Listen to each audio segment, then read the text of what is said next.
मुसलमान से अगर कोई वफादारी का सर्टिफिकेट मांगे तो उससे वफादारी का सर्टिफिकेट पेश करने की जरूरत नहीं है, न डंडे की जरूरत है, मगर जो तुमसे कहे उसका गला पकड़ लो, जाकर गला पकड़ लो, गुरबान पकड़ लो उसका। जो वफादारी साबित करना है चलो मुल्क की सरहदों पर, एक बंदूक तुम लो, एक बंदूक हम ले, और देखें किसकी सीने में दर्द कौन अपने खून से वतन की सरजमीन में लड़ाई कर देगा, ये साबित वहां करेंगे आप।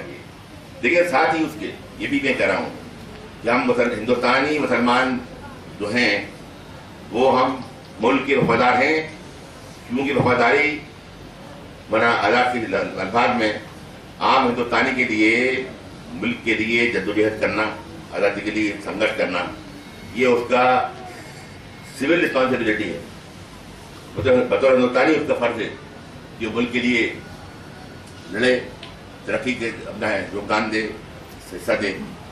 लेकिन उन्होंने लिखा है कि जब मुसलमान का सवाल है तो उसकी सिविल रिस्पॉन्सिबिलिटी होने के साथ साथ ये उसका मजहबी फरीदा भी है, रिलीजियस ड्यूटी भी है। मुसलमान के सब सुनना है क्योंकि इस्लाम की बुनियादी तालीम ये है कि जिस मुल्क में रहें वहाँ के वफादार रहें और उसकी एक एक जमीन के लिए अपने खून का आखिरी कतरा बहा दें, लेकिन मुल्क की आन पान में कोई फर्क नहीं। तो ये बिल्कुल सरोड़ा के रहिए, कोई यहाँ से कमजोरी की जरूरत नहीं है रहने के लिए, हिम्मत से रहिए, भीख मांगने की जरूरत नहीं है। जो कौमें अपने हकूक के लिए कासा गदाई घाट में लेकर मांग करती हैं उनका नाम निशान तारीख के सफात से हरफ गलत की तरह मिटा दिया जाता है। इसलिए अपने हकूक मांगने के लिए भीख की नहीं, मकबूत बाजू की जरूरत है।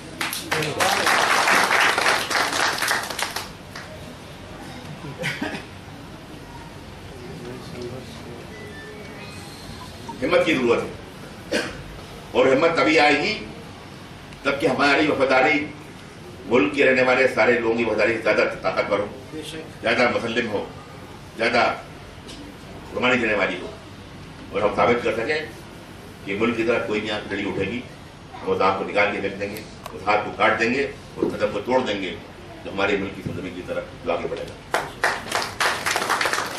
और यही बात उर्दू जुबान के लिए आती है। मुझसे किसी ने कहा कि साहब आप उर्दू के लिए इसलिए बोल रहे हैं कि मुसलमानों की जबान है इसलिए बात करते हैं। मैंने कहा पहले तो आपकी बात ये गलत है, लेकिन अगर मैं इसलिए भी कर रहा हूँ तो क्या गलती कर रहा हूँ, अगर 20-25 करोड़ लोग जो जबान को बोलते हैं तो उनका जमहूरी हक भी है, उनका कानूनी हक है, जमहूरी हक भी उनका है। और अगर इसलिए भी कर रहा हूँ तो कौन सी गलती कर रहा हूँ बताइए मुझे। लेकिन उर्दू इज्जत माब वाली जनाब डॉक्टर अजीज कुरैशी गवर्नर उत्तराखंड की हयात और शख्सियत पर यह तकरीब भोपाल में मुनक्किद की गई। हम शुक्रगुजार हैं जनाब ए रहमान साहब का जो आलमी उर्दू ट्रस्ट दिल्ली के सरपरस्त हैं, और साथ ही शुक्रगुजार हैं जनाब डॉक्टर यूनुस फरज साहब के जो उर्दू राब्ता कमेटी मध्य प्रदेश सेक्टर के प्रेसिडेंट हैं। इन दोनों शख्सियतों की काविशों से ये प्रोग्राम अमल में आया। इस प्रोग्राम की निजामत की हिंदुस्तान के मशहूर और मारूफ शायर डॉक्टर अंजुम बाराबंकी साहब ने। हम शुक्रगुजार हैं डॉक्टर अंजुम बाराबंकी साहब के भी, जिनकी दावत पर हम भोपाल पहुंचे और ये program social mobile application Rocky Talk के जरिए पूरी दुनिया में लाइव टेलीकास्ट किया गया। Producer editor Shafiq Khan, camera person Rehan Khan, presented by Rocky Talk. Rocky Talk आज ही अपने मोबाइल में डाउनलोड कर लीजिए और बदल लीजिए अपनी दुनिया।